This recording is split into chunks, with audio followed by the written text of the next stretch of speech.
오늘은 4월 15일 열왕기상 6장 14절부터 38절까지입니다. 솔로몬이 성전 건축하기를 마치고 백향목 널판으로 성전의 암벽 곧 성전 마루에서 천장까지의 벽에 입히고 또 잣나무 널판으로 성전 마루를 넣고 성전이 거의 다 완성되었습니다. 그래서 솔로몬은 성전을 지을 때 이제 안쪽을 마감하기 시작하는데요. 안쪽 벽면을 전부 다 백향목으로 다 막았어요. 그리고 밑바닥과 천장, 바닥과 천장을 전부 다 백향목으로 만들고요. 그리고 마루를 까는데요. 마루는 잣나무로 깔았다 이렇게 말하고 있어요. 그러다 보니까 그 돌로 성전을 짓다 보니까 거친 면들이 드러날 거 아닙니까? 근데 그 거친 면들을 전부 다 백향목과 잣나무로 다 가린 거죠. 성전은 신약 성경에서 보면 성전은 바로 우리라고 말씀하셨어요. 우리가 성전이다. 하나님이 거하시는 성전이다라고 신약 성경에는 우리 얘기하고 있죠. 그러므로 구약 성경의 성전을 이 거친 면들을 다 백향목과 잣나무로 솔로몬은 다 막았다라는 거예요. 우리는 하나님의 성전입니다. 그런데요, 우리 자신은요 거친 면이 너무 많아요. 우리의 성품과 성격과 우리의 마음 가운데 온유함보다는 거친 면이 너무 많아요. 그런데 우리가 하나님의 성전이란 말입니다. 우리 안에 하나님이 계시고 성령님이 내주하고 계시지 않습니까? 그러면 우리 또한 예수를 믿으면서 예수님을 따라가면서 주님의 성품을 점점 닮아가야 된다라는 거예요. 주님의 부드러운 성품으로, 온유한 성품으로 나의 거친 성품을 다 가려야 된다라는 거예요. 성도 여러분, 우리는 하나님의 성전으로서 지어져 가는 중입니다. 그러므로 여러분들의 거친 면들이 신앙생활 하면 할수록 더욱더 온유해지고 차분해지고 하나님을 향한 뜨거운 거룩함으로 가득해지기를 축원드립니다. 16절입니다. 또 성전 뒤쪽에서부터 20규빗 되는 곳에 마루에서 천장까지 백향목 널판으로 가로막아 성전에 내서고 지성소를 만들었으며, 자, 이번에는요 성전을 만드는데 성소와 지성소로 나누었다 이렇게 표현하고 있어요. 지성소는 우리가 알다시피 하나님이 기거하는 곳입니다. 하나님이 임재하시는 곳이에요. 성전 전체가 하나님이 계시는 곳이지만 특별히 지성소에 하나님이 임재한다고 믿었기 때문에 거긴 특별히 거룩한 곳이다라는 겁니다. 우리 성전된 우리도 똑같다는 거예요. 우리 마음은 누가 계십니까? 하나님이 계십니다. 고린도전서 3장 17절에 이런 말씀이 있어요. 바울은 우리에게 이렇게 말하고 있어요. 하나님의 성전된 너희를 더럽히지 말라. 하나님의 성전이 거룩하니 너희도 거룩하라. 하나님의 성전이 거룩하니까 우리도 거룩하라. 왜? 우리가 하나님의 성전이니 우리도 거룩하라 라고 말하고 있어요. 거룩하신 하나님께서 지성소에 계시는 것처럼 우리 안에 하나님이 계신다면 우리 또한 거룩해야 되며 우리가 죄악 가운데 거하면 하나님이 계실 수가 없다라는 거예요. 그래서 성도는 평생을 성결해야 되며 거룩해지기 위해서 우리는 애써서 기도하며 참으며 인내하며 살아야 된다라는 겁니다.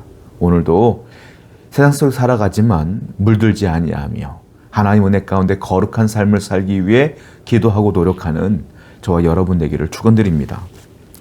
18절과 29절을 한번 읽어보겠습니다. 성전 안에 입힌 백향목에는 밭과 핀 꽃으로 아로 새겼고 모두 백향목이라 돌이 보이지 아니하며 내외소 사방벽에는 모두 그룹들과 종려와 핀 꽃 형상을 아로 새겼고 성전 내부에 백향목과 잣나무로 다 가렸고요.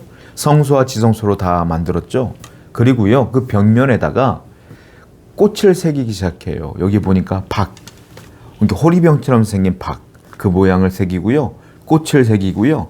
그리고 사방 내외소에 전부 다 종려나무, 그리고 핀 꽃 이런 것들을 전부 다 새기기 시작합니다. 아름답게 꾸미기 시작하는 거예요.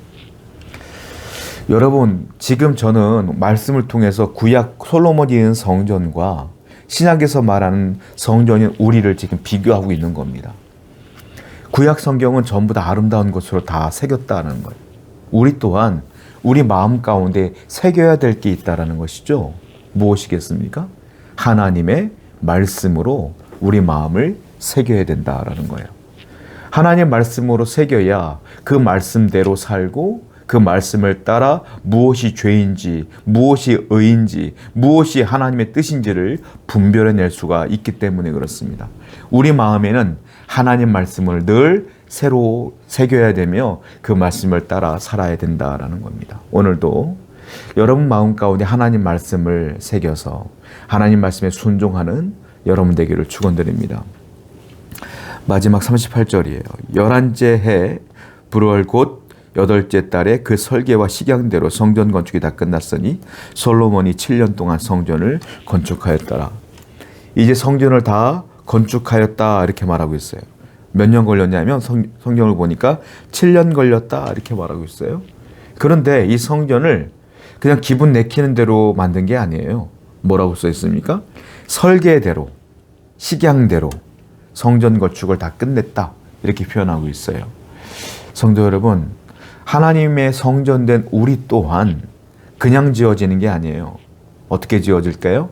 설계대로, 식양대로 지어져야 되는데 그 설계와 식양이 무엇이냐는 거예요.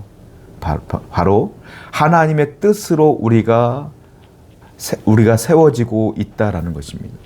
하나님의 뜻으로 만들어지고 있다는 거예요. 하나님의 말씀으로 지어져 가고 있다는 거예요. 그러므로 우리는 항상 하나님 말씀에 순종해야 돼요. 하나님께서는 우리에 대한 계획이 있고 뜻이 있어요. 그리고 우리를 만들어가고 지어져가고 있는데 문제는 우리가 하나님의 뜻을 알려면 하나님의 계획을 알려면 말씀을 알아야 된다는 거예요. 그런데 그 말씀을 아는 것으로 끝나면 안 돼요. 어떻게 될까요? 그 말씀대로 살아야 된다. 그 말은 그 말씀대로 순종하라 이 말입니다. 그 말씀대로 살고 그 말씀대로 순종해야 우리는 하나님의 뜻대로 지어져 갈 수가 있기 때문에 그렇습니다. 오늘도 하나님 말씀을 따라 순종해 나가는 그리고 하나님의 뜻대로 지어져 가는 여러분 되기를 축원드립니다. 기도하겠습니다. 하나님 성전된 우리가 하나님의 뜻을 늘 잊지 않도록 도와주시며 늘 거룩하고 성결하게 살기 위해 기도할 수 있도록 인도해 주시옵소서. 예수님의 이름으로 기도드렸습니다. 아멘.